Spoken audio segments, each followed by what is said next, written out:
আসসালামু আলাইকুম বন্ধুরা, কেমন আছেন সবাই? চলে আসলাম আবার নতুন একটা ভিডিও নিয়ে। আশা করি সবাই ভালো আছেন অ্যান্ড আলহামদুলিল্লাহ আমি ভালো আছি। তো আজকে আমরা যাইতেছি সিরাজগঞ্জ যাইতেছি সিরাজগঞ্জের চায়নাবাদ দেখতে অ্যান্ড সিরাজগঞ্জের একটা বিখ্যাত নল্লি আছে, সেই নল্লিটা খেতে। তো আমরা এই মুহূর্তে আছি যমুনা সেতুর উপরে। যেহেতু আমরা টাঙ্গাইল থাকি, তো আমাদের যাওয়ার একটাই রাস্তা যমুনা সেতু। সো যমুনা সেতু হয়ে যাইতে হয় আমাদের। তো এই মুহূর্তে আমি রাইড করে যাইতেছি। আমার পিছনে পিলিয়ন আছে একজন, আমার ফ্রেন্ড। তো তাকে নিয়ে যাইতেছি অ্যান্ড ওইদিকে দেখতে পারতেছেন রেলপথ। আমরা ভিডিও করতেছিলাম আর কি, আর অনেক স্পিডে যাইতেছিলাম। আর আমার ফ্রেন্ড বলতেছিল আর কি, এই জায়গায় যদি স্পিড না করি তাহলে হয়তো পিছন থেকে কেউ এসে ধাক্কা দিয়ে দিতে পারে, যার কারণে স্পিডিং করতে বলতেছিল। আমরা যাইতেছিলাম, বলতে গেলে এই সময়টা পানি আর কি শুকিয়ে যাইতেছিল, যার কারণে নদীতে তেমন একটা পানি নেই। তারপরও খুবই সুন্দর একটা মনোমুগ্ধকর দৃশ্য দেখতে পেলাম আমরা। সূর্য অস্ত যাচ্ছে আর আমরা একটু দেরি করে বের হয়েছিলাম, যার কারণে আমাদের আর কি অনেক লেট হয়ে গেছিলো যাইতে অ্যান্ড আমরা এই মুহূর্তে চলে আসছি সিরাজগঞ্জের চায়নাবাদের প্রথম গেট পার করলাম মাত্র। ঢুকেই দেখতে পেলাম অনেক অনেক দর্শনার্থীরা আসছে এই জায়গায়। কেউ আসছে সময় কাটানোর জন্য, কেউ আসছে আর কি এই জায়গাটা ঘুরে দেখার জন্য। অ্যান্ড অনেক বলতে গেলে আমরা পানি চলে যাওয়ার সময় আর কি আসছিলাম। পানি যখন থাকে তখন কিন্তু দেখতে খুবই সুন্দর আর কি দেখা যায় এই জায়গাটা। অ্যান্ড অনেক মানুষ। আমি প্রথমে ভাবছিলাম যে জায়গাটা হয়তো তেমন একটা বড় না বা তেমন একটাই না, কিন্তু এই জায়গাটা প্রায় 2 থেকে 3 কিলো মতো আর কি বাচ্চা তৈরি করছে। অনেক সুন্দর দেখতে, অনেক অনেক মানুষজন আসে এই জায়গায় দেখার জন্য। এরপর আমরা সামনের দিকে আগাই যেতেছিলাম, যাইতে যেতে দেখি এই জায়গায় একটা ছেলে আর একটা মেয়ে টিকটক ভিডিও করতেছিল। তো আমরা এই জায়গায় একটু দাঁড়াই আমরা তাদের ভিডিও করা দেখতেছিলাম অ্যান্ড ভিডিও করতেছিলাম, অনেক হাসতেছিলাম। অ্যান্ড তারপর আমরা এই জায়গা থেকে আর কি সামনের দিকে চলে যাই। আমরা সিরাজগঞ্জের বাদের যে শেষ পয়েন্টটা আছে চায়নাবাদের, ওই শেষ পয়েন্টে যাওয়ার জন্য আমরা আর কি রওনা হয়ে যাই।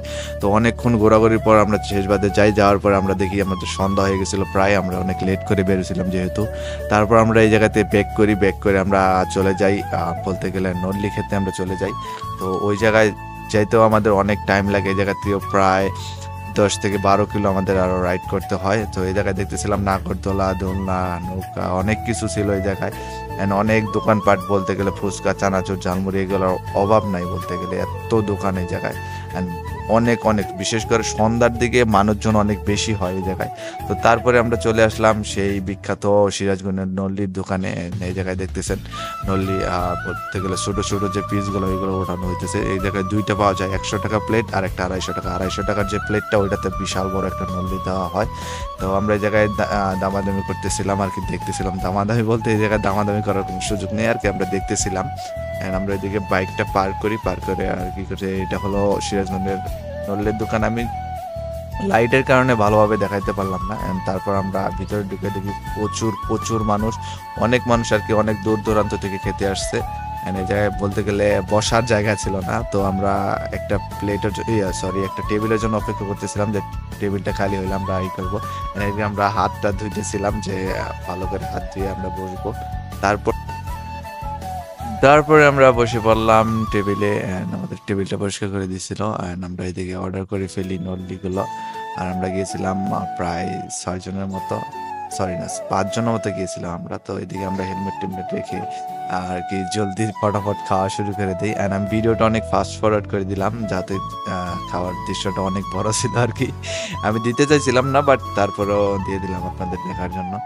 দেখেন নল্লির সাইজটা কিন্তু বিশাল বড় আর কি, অনেক বড় নল্লি বলতে গেলে। ভিতরে কিন্তু অনেক ক্যালসিয়াম থাকে।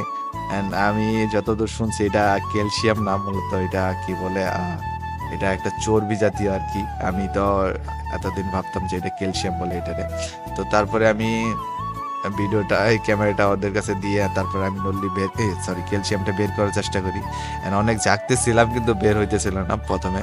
পরে আমি আস্তে জেকে অনেকগুলো বের করে তারপরে খাওয়া শুরু করি। ওই যে বলতেছিল যে হাত দিয়ে করার জন্য। তারপর আমরা খাওয়া দাওয়া শেষ করে আমরা চলে যাই হাত পরিষ্কার করার জন্য। তো আমরা এদিকে হাত পরিষ্কার করার জন্য হাত দিতেছিলাম, তো আমি ক্যামেরাটা নিয়ে যাই আর কি। তো এইখানে আমরা তারপর বেসিং বলতে গেলে মগ দিয়ে আর কি ধুইতে হইতো। তো আমি ক্যামেরাটা এক জায়গায় রাইখা তারপর আমি হাতটা দিয়ে ফেলি। তারপর আমরা হাতটা পরিষ্কার করে বিলটা দিয়ে বের হয়ে পড়ি বাড়ির উদ্দেশ্যে, যেহেতু অনেক রাত হয়ে গেছিল। তো রাতের বেলায় আমরা অনেক রিস্ক ভাবে রাইড করে যাইতে হবে, যেহেতু তাড়াতাড়ি বের হয়ে পড়ি। অ্যান্ড এদিকে দেখতেছেন রাতের যমুনা সেতু কিন্তু দেখতে খুবই সুন্দর দেখা যাইতেছে। তো আজকের ভিডিওটা এই পর্যন্তই, আশা করি সবার ভালো লাগছে। ভিডিওটা ভালো লাগলে সবাই একটু লাইক করে দেবেন, অ্যান্ড ফেসবুকে যারা দেখতেছেন লাইক অ্যান্ড ফলো করে দেবেন, অ্যান্ড ইউটিউবে যারা দেখতেছেন লাইক অ্যান্ড সাবস্ক্রাইব করে দেবেন। আমাদের ইউটিউব অ্যান্ড ফেসবুক দুইটাই কিন্তু চ্যানেলের পেজ আছে, সো সবাই সাপোর্ট করবেন। অ্যান্ড নতুন আরেকটা ব্লগ নিয়ে আসবো শীঘ্রই।